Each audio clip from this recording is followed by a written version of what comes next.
So great to be here.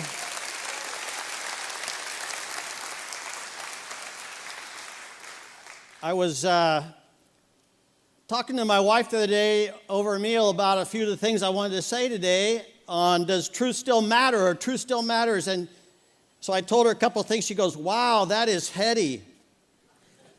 So I apologize, all you Raider fans in advance. Hang in there.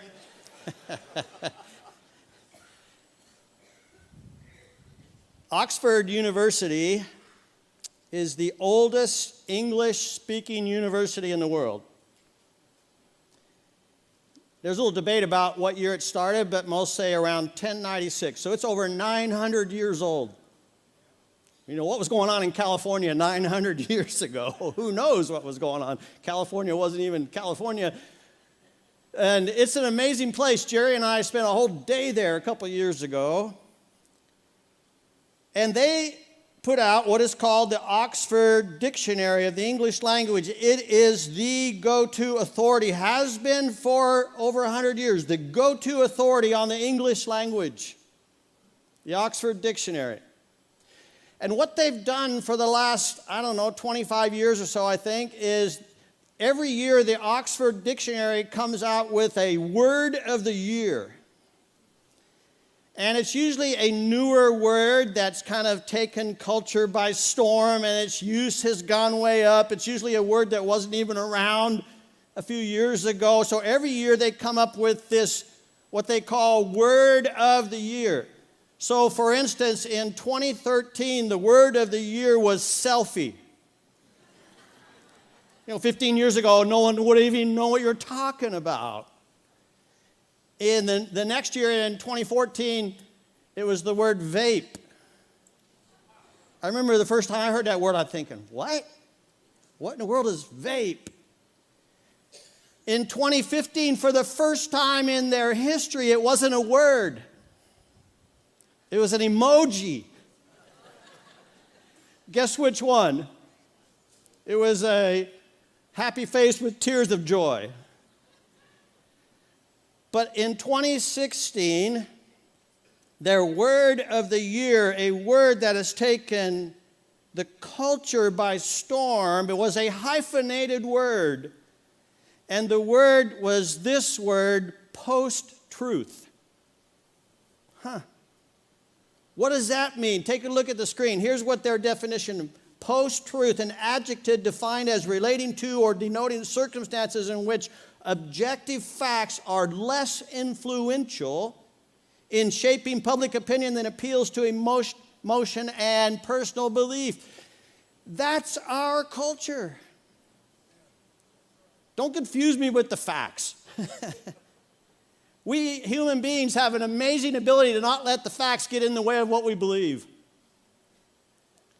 And what it's saying about our culture is we're at that place, that's our culture, where objective facts don't really matter that much. It's what I feel and it's what I want to believe. And that's where our culture is, that objective truth really doesn't matter. A few years ago, late night talk show host, comedian Stephen Colbert coined a new word of his own. It was truthiness. And here's what he said. Look at this. This is what he said. Truthiness is sort of what you want to be true as opposed to what the facts support. Truthiness is a truth larger than the facts that would comprise it. If you care about the facts, which you don't if you care about truthiness. You see, what matters in our culture today is what you feel to be true. Even if it's not necessarily true. Facts don't matter. What matters is how you feel, for you as an individual are the final judge of truth. Does truth still matter? Can something be your truth but not my truth? Are there objective truths, absolute truths that are across the board, that are true for everyone in every place and every time? Do those even exist? The Old Testament prophet Isaiah said this, Isaiah 59, look at these words. Isaiah said, truth stumbles in the streets. Wow. Sure does today. There are 4 biographies of Jesus in the New Testament: Matthew, Mark, Luke, and John. They record some of the things, not most, because John says we couldn't even write down most, but they record some of the things that Jesus said. What is the phrase that those 4 biographies put on the lips of Jesus more than any other phrase he ever spoke? Go ahead, tell your neighbor, what do you think is the most common repeated phrase of Jesus Christ in the biographies of the New Testament? You got it? It's this one right here. He said, I tell you the what? Truth. Almost 70 times. Jesus said, I tell you the truth. Does truth still matter? It mattered to Jesus. See if you can finish this sentence. You will know the truth, and the truth will... Yeah. Most people think Martin Luther King said that. It was Jesus. And he said truth is going to have this liberating quality in your life. You will know the truth, and the truth will set you free. In John chapter 8, Jesus was on trial before the Roman governor Pilate. Night before he's crucified. And he's having this discussion with Pilate, the Roman governor, and Pilate's trying to figure all this stuff out. And Jesus tells Pilate these words. Look at this verse, John 18. In fact, he's talking to this Roman governor. The reason I was born and came into the world is to testify to the truth. Everyone on the side of truth listens to me. Does truth matter to Jesus? Jesus says, that's the reason I came. I was born, I came to this world, Jesus says. Why? To testify to the truth. And if you know that story, Pilate looked at Jesus when he said that. He said, what is truth? Apparently, he didn't stick around for the answer. Now, the definition that we saw of post-truth, Oxford Dictionary said, objective facts are less influential than our feelings and our beliefs and what we want to be true. So what are objective truths and what are subjective truths, and where does all that come in? And let me just talk about that for a moment. How do you differentiate between something that's an objective truth or something that's a subjective truth?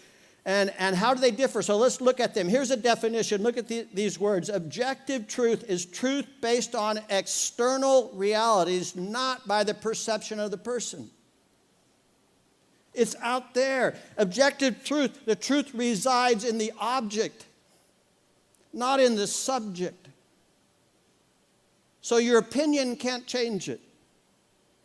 If I said to you, this shirt is blue, that's an objective truth claim. Your preference doesn't matter. If you say, well, I prefer yellow shirts, it's still a blue shirt. This side sees it blue, this side sees it as blue. If it's objective truth, it's true for everyone, or it's not true for everyone. It can't be true for this side and not true for this side. It's a blue shirt. Your opinion, your preference, my opinion doesn't really matter. If you say, well, I prefer another color shirt, that's great. But the objective fact is it's a blue shirt. The truth resides in the object, not in the subject. Here's subjective truth. Subjective truth is based on internal perception, not on external realities. So subjective truth is a preference, a matter of opinion or personal taste. You see, objective truth can be true or false. Subjective truth really isn't a true or false issue. So let's test it out, all right? Let me give you a couple phrases. You tell me if this is objective or subjective. So here's the first one. Mint chocolate chip ice cream is the best flavor of ice cream. Is that objective or subjective? Yeah, it's subjective. That's not a true or false statement. It's a personal preference. It's a matter of opinion that mint chocolate chip ice cream is the best kind. Here's another one. Look at this one. Mint chocolate chip ice cream is medicine that helps people control cholesterol. You wish, don't you? Is that subjective or objective? That is objective. Because you're talking about a reality in the object. It resides in the object, that ice cream. Objective doesn't mean it's necessarily true. It can be true or false. That's an objective claim, even though it's hogwash. It's an objective claim. Here's another one. 2 + 2 = 4. Is that subjective or objective? That's an objective truth claim. Your opinion doesn't matter, doesn't change it. You can say, I wish it was 5. But it's true for everyone in all places. That's true in Denmark, it's true in Japan, it's true in the United States. So here's another one. Tell me, is this objective or subjective? Math is the most exciting subject. First of all, how many of you agree with that? All right, there's several. We have therapists out here. That's a subjective statement. All right, here's another one. God exists. Is that objective or subjective? That is an objective truth claim. It rests in the object. In this case, it's God. And it's either true or false. I can't alter it. A good test is an objective. Will my opinion change it? My opinion won't change it. God either exists or God does not exist. My opinion won't make it so or not so. My belief won't make it so. Nothing ever became true because someone believed it.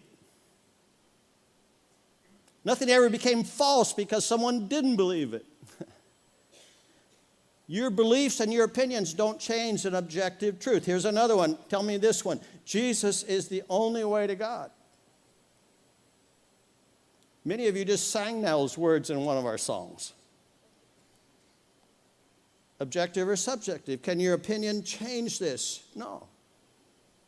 It's either true or it's false. Saying it's an objective truth claim doesn't say necessarily everyone says, okay, then it's true. It's true or false. In one of the most radical claims of the New Testament, Jesus said this: I am the way, the truth, and the life. No one can come to the Father except through me. That claim of Jesus is either true or false. It's either true for everyone or it's not true for everyone. Either he is the truth for all or he is the truth for none. He can't be truth for some. And we normally, when we think of truth as a statement or a proposition, and oftentimes it is. But that statement of Jesus, the Christian faith says truth is more than a proposition, truth is a person. Jesus said, I am the truth. And the Christian faith rests on one objective historical truth. And we sang about this, and Philip was talking about this too. It rests on one bedrock truth, and that's this: that Jesus Christ died on a cross. His heart stopped beating. His lungs stopped breathing. His organs shut down. He died. But 3 days later, he came out. And his heart was beating. And his lungs were breathing. And his organs were functioning. And he was fully alive again. And your opinion about that objective truth isn't going to change it. It doesn't matter how many people in the world believe in objective truth or don't believe it. It doesn't matter if there are only 10 people in the world who believe that Jesus really came back from the dead. That doesn't change it because objective truth isn't up for a majority vote. It doesn't depend on how many people think it's true or how many people think it's false. It's the objective truth of the resurrection. Here's what Paul says, 1 Corinthians 15:17. And if Christ has not been raised, then your faith is useless. Paul says it all hangs right here, folks. If this objective truth claim did not happen, if Jesus was not dead and did not come back out fully alive, then discard your faith. Throw it out.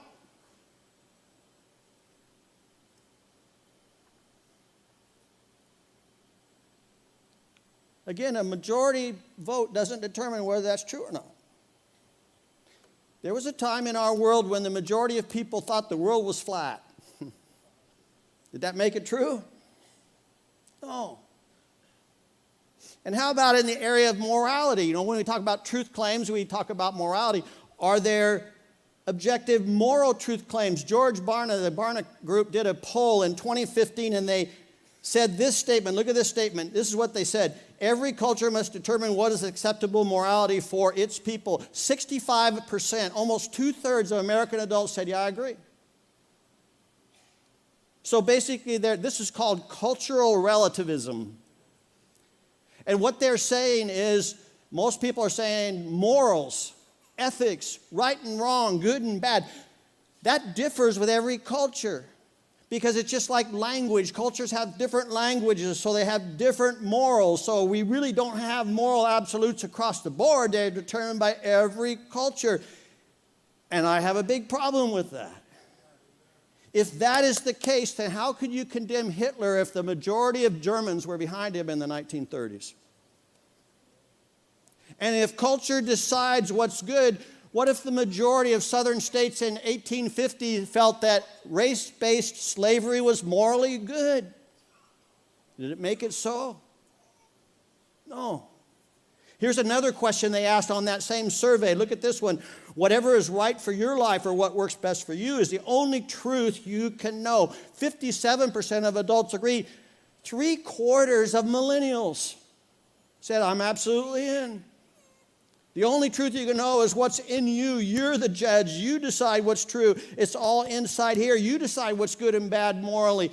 Millennials, 3/4 of millennials, there's some debate, but mainly people who are right now between 18 and 38. And they said, millennials say, that's true. If that is true, if it's all up to you, there are no moral truths out there, only subjective preferences. If that is true, how are you ever going to say someone's moral choices are wrong? You can't, because I'm the final judge. It's what works for me. And if I decide this is good or that's bad or whatever, it's just an individual thing. And if that's the case, folks, the whole concept of sin in the Bible disappears. I mean, how are you ever going to call something sinful? It may not be sinful to you if you believe you're the judge of what's true and what's false. Here's what it says in the New Testament. Look at these words. Everyone who sins is breaking God's law. For all sin is contrary to the law of God, and you know that Jesus came to take away our sins. Look at those words. Apparently there is a law of God that's good for all people in all cultures in all times, because God is not bound by culture. God is not bound by time. God is not bound by a place geographically. He is the only one. I'm bound by where I grew up. I'm bound by all my circumstances. So are you, but God is not. And he can make absolute moral truths for all people, for all time, in every place. And John writes that sin is breaking God's law. If there is no sin, why did Jesus come on a rescue mission? C.S. Lewis said this in his classic book, Mere Christianity. Look at these words. It is after you have realized that there is a real moral law and a power behind the law, and that you have broken that law and put yourself wrong with that power. It is after all this and not a moment sooner that Christianity begins to talk. Let me illustrate it for you like this. Back in the 1970s, when I was in college, I'm old. There was a well-known Christian philosopher / theologian named Francis Schaeffer. He attracted a lot of the Jesus culture hippie things that were going on in my day. But he set up a little school over in Switzerland. But Francis Schaeffer, this theologian, philosopher, Christian man, had the gift of prophecy, really. Because he said, here's what we've done. He said, you can picture it like this. Here's our culture. And he says, it's like a 2-story house. This is what we've done in our culture. It's like a 2-story house. And in the bottom floor are all the objective truths. And down here are all the things that are verifiable. And this is your public world. And this is your Monday through Friday world. And this is science. And this is reason. And everything down there is on all of us. I mean, we're all under this. It affects everyone because it's verifiable, it's objective, it's your Monday through Friday public world. That's where it's at. And then in the upper floor, he said, this is the subjective. This is the area, this is what our culture says. This is the area of religion. This is the area of morals. This is all about personal preference and choices. It's not obligatory for everybody. This is the world of feelings. And up here, religion isn't a truth you submit to. It's a personal preference that you choose. And Schaeffer said, so what we've done in our culture, people in our culture can say, well, I'm not against religion. All they say is, but keep it where it belongs. Push it to that upper floor, because down here, this is clear thinking. Up here is wishful thinking. And so we're all for your religion. Just keep it, private. Down below in the bottom story is the public world, but up here is private. So have your Christianity, have your religion, but that's your private truth. It's not your public truth down here. And so what they say is just have your, keep it, but keep it up where it belongs. And when Francis Schaeffer wrote this in the 1970s, how much truer? This gap has just yawned into a yawning chasm in our culture. People say, oh, it's okay to have your beliefs, but just don't bring it where it really matters. This is the area that matters. This is the area of wishful thinking. This is objective, that's subjective. This is incumbent on everybody. This is just whatever preference, whether it's your morals or your religion, just whatever flavor you like. And that's what our culture has said, is just keep that wall there. So we don't have to really condemn religion. We can say, oh, we respect religion, but just keep it where it belongs.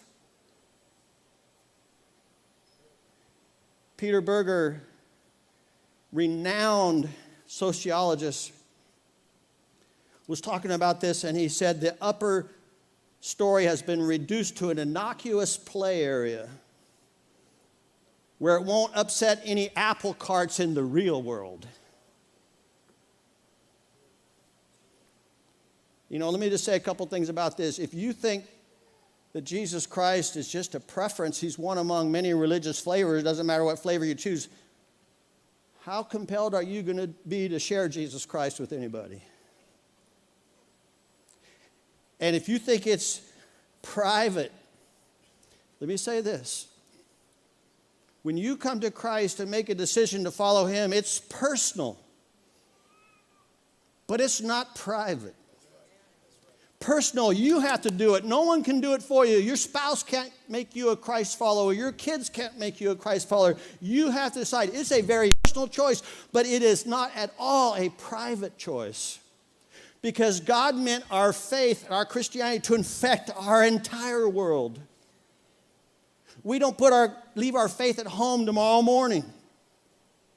The truth of Christianity is made to hit every area of life, not just our weekend world. So I want to close with just this quickly.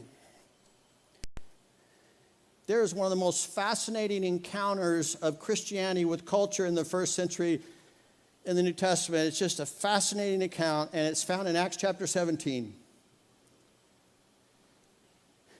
And the Apostle Paul, next to Jesus Christ, he's the most dominant figure of the New Testament. The Apostle Paul goes to the city of Athens. Athens, Greece, was the intellectual capital of the world in that day. Rome may have been the political capital, but Athens was the intellectual center. It was the city of Socrates and Plato and Aristotle and other prominent philosophers. It was seen as the place to be intellectually. And so here's what it says, Acts 17, verse 16. Look at this. While Paul, he's waiting for his companions to catch up with them, he's traveling with. While Paul was waiting for them, he decided to do a little tour. He was deeply troubled. It would be hard to think of a more hostile, less receptive, more scornful audience than Paul was going to address right there. And then Luke, the one recording these events, adds this little parenthetical statement, verse 21. It should be explained that all the Athenians, as well as the foreigners in Athens, seemed to spend all their time discussing latest ideas. See, they were a lot like Americans. They wanted to keep all their spiritual options open. And they liked the latest fads and trends. Go on. So Paul, standing before the Areopagus, addressed them as follows: Men of Athens, I noticed you are very religious in every way. As I was walking along, I saw many of your shrines, and one of your altars had this inscription on it: to an unknown God. This God whom you worship without knowing is the one I'm telling you about. You see, they wanted to cover all their bases spiritually, so they had all these idols to all the different gods and goddesses of the Greek pantheon, but just in case they missed one, they had idols to an unknown God. Didn't want to leave anybody out. So Paul says, you know that unknown God? I'm going to tell you about him. And he asserts this God in 5 ways. Here's what he says. Number 1, this unknown God is creator of the universe. Look what Paul says. He is the God who made the world and everything in it. Since he is Lord of heaven and earth, he doesn't live in man-made temples. He said, you philosophers, we're not here by chance. Someone created everything and everyone. And he can't live in temples. He may have pointed to the Parthenon. You can still see the ruins of the Parthenon today, a magnificent building. It was already 400 years old when Paul visited Athens. He may have said, you know that Parthenon right over? You can't put God in that. So God's the creator. Number 2, he's the sustainer of life. Look what Paul says. He is not served by human hands as if he needed anything. Rather, he himself gives everyone life and breath and everything else. For in him we live and move and have our being. As some of your own poets have said, we are his offspring. Paul says, not only did God create everything, he is involved with stuff. The gods are not far off like some of you think and disinterested and could care less. We depend on God. He does not depend on us. We sing that song here sometimes, you give life. It's your breath in our lungs. And Paul quotes 2 of their philosophers, poets. He gives them their own people. They must be realizing this isn't an uneducated seed picker. Paul knew their culture, could talk on their terms, could speak their language, could quote their sources. 3rd, Paul says this, he's the ruler of all nations. From one man he made all the nations, that they should inhabit the whole earth, and he marked out their appointed times in history and the boundaries of their lands. God did this so that they would seek him and perhaps reach out for him and find him, though he is not far from any one of us. He says, God's here. He developed all of us from one man. Folks, there's no room for racism. We're all from the same DNA. 4th, he says this, he's the father of all humans. Therefore, since we are God's offspring, we should not think that the divine being is like gold or silver or stone, an image made by human design and skill. Paul's just saying, kids look like their parents. And if God's our father, how in the world would, look at us, we're living, we're breathing, we're relationship oriented. That's God. He's not a rock, he's not a stone, he's not metal. And 5th thing he said is this, he will judge the world. God overlooked people's ignorance about these things in earlier times. Paul's telling these 30 intellectual men, you're lucky God didn't bring the hammer down yet. But now he commands everyone, everywhere, that pretty much takes everybody in, to repent of their sins and turn to him, for he has set a day for judging the world with justice by the man he has appointed. Here it comes again, and prove to everyone who this is by what? Raising him from the dead. History is not cyclical, Paul tells these men. It's going somewhere. It's headed towards something. And God has been patient. But this judgment, he says, is going to be universal, everyone, everywhere. No one's going to get a pass. And it's going to be a judgment with justice. There will be no miscarriage of justice on that day. No one's going to be able to bribe their way through. There's not going to be any backroom deals going on. And it is definite. He says a day has been set. And Paul says, you know what it's based on? That objective truth claim that Jesus died and he rose from the dead. Then look what happened. When they heard Paul speak about the resurrection of the dead, he laughed. Some laughed in contempt. Others said, we want to hear more about this later. That ended Paul's discussion with them, but some joined him and became believers. Among them was Dionysius, a member of the Areopagus, a woman named Damaris, and others with them. Some think Paul wasn't very successful in Athens. One of those 30 most intellectual men in the world became a Christian. How did that impact the city of Athens? How did that impact the church there? And he said some others.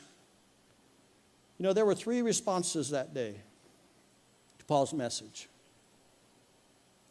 And they're the same 3 responses of people today. It says some of them mocked and jeered. And some people do that to the message of Christ today. It said others said, well, this is interesting. We'll hear more about it later. They procrastinated. It's a dangerous thing to do. God has set a day, Paul says. We don't know when that is. But some said, yeah, I'm busy. Life's going on. I got to take my kids to the orthodontist this week. I got a lot of things going on, so don't bother. I'll talk about it later. Dangerous. And some accepted the message. So where are you? You say, nah, I'm rejecting it out of hand. It's not true. Or you're saying, you know, it's kind of interesting, but I got a lot going on. I mean, I got stuff down here that's pretty important. Or today could be the day you say,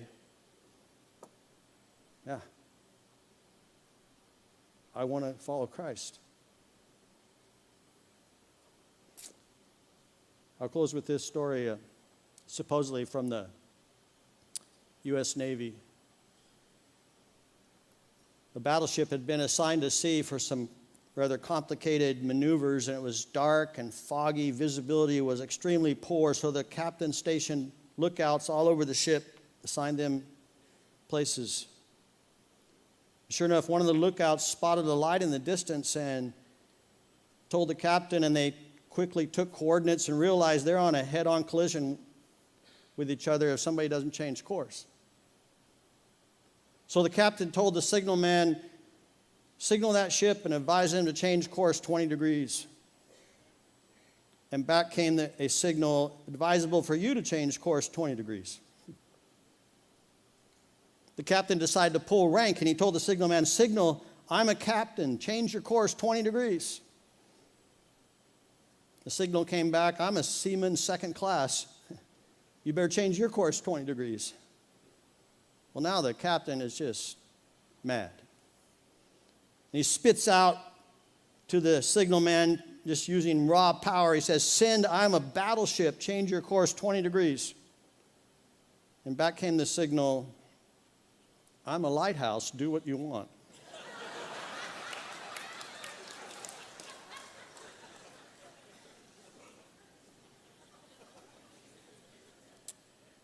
Friends, Jesus Christ is not just another ship. He is the light. And any life course adjustment you make because of him is highly advisable.